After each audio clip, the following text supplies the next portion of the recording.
기도하겠습니다. 좋으신 아버지 하나님, 저희들에게 이 아침의 시간을 허락하여 주시고 또 주님의 말씀으로 이 하루를 출발할 수 있게 하시니 감사를 드립니다.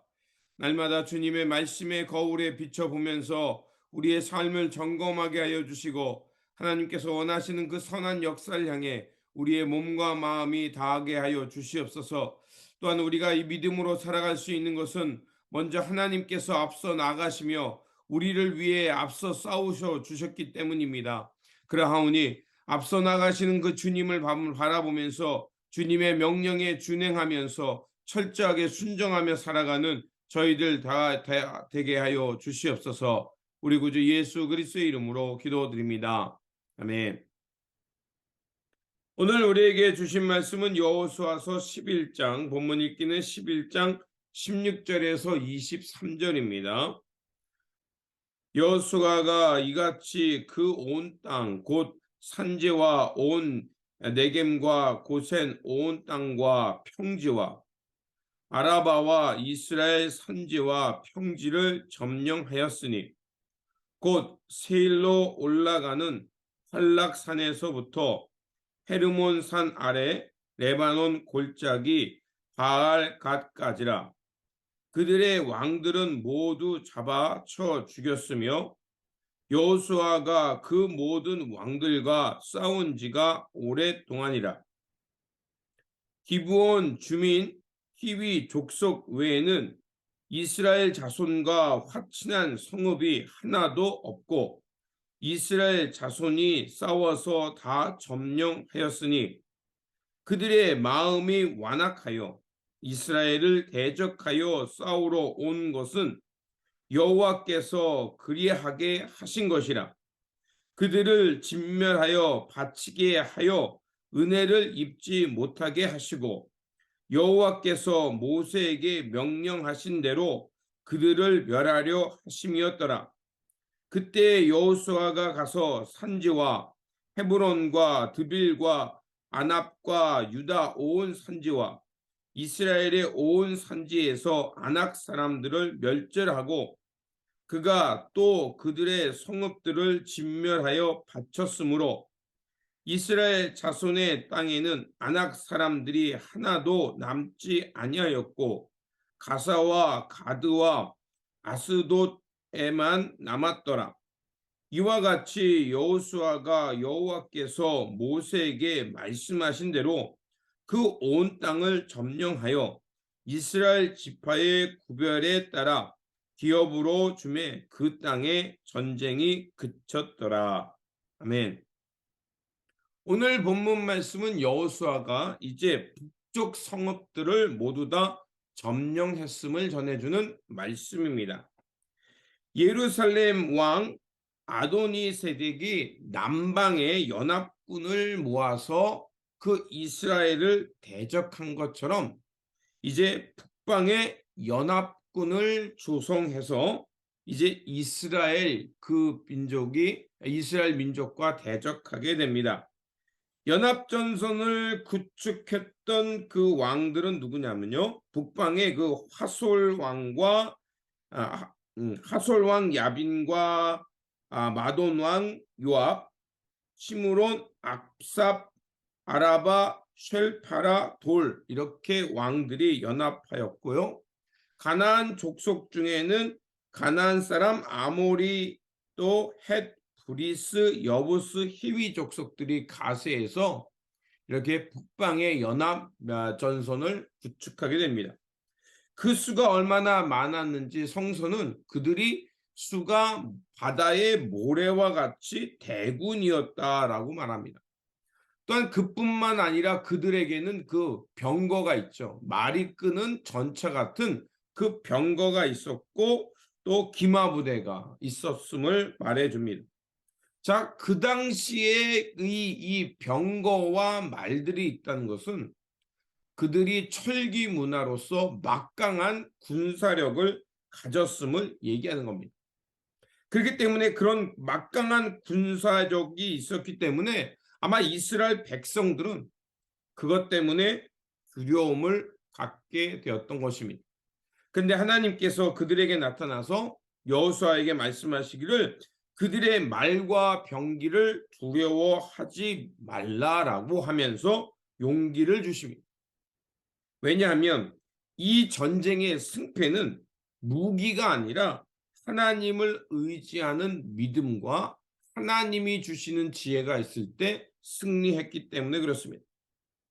그러면서 하나님께서 두려워하지 말라라고 말씀만 하셨을 뿐만 아니라 그들에게 구체적인 전술을 줍니다. 매복했다가 기습 공격을 하게 한 것입니다.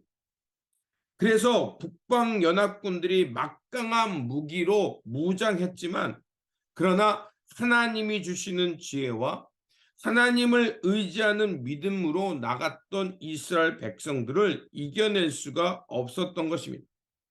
그래서 이 본문이 오늘 우리에게 말해주는 것은 전쟁의 승패는 무기에 있는 것이 아니라 하나님을 신뢰하는 것, 하나님의 능력을 입을 때 우리가 승리하게 됨을 말해주는 것입니다.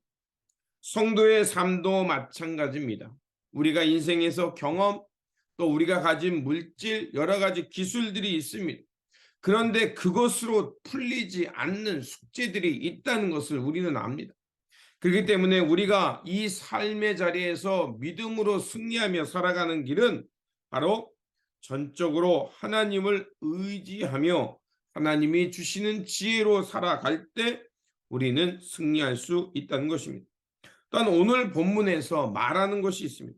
그렇다면 북방의 민족과 이렇게 그 가나안 족속들이 왜 하나님의 백성인 이스라엘과 화친을 맺지 않고 왜 이렇게 대적하여 진멸했는가에 대한 이유를 말해줍니다. 하나님은 그 이유를 20절에서 하나님께서 그들의 마음을 강팍하게 하셨기 때문이다라고 말합니다.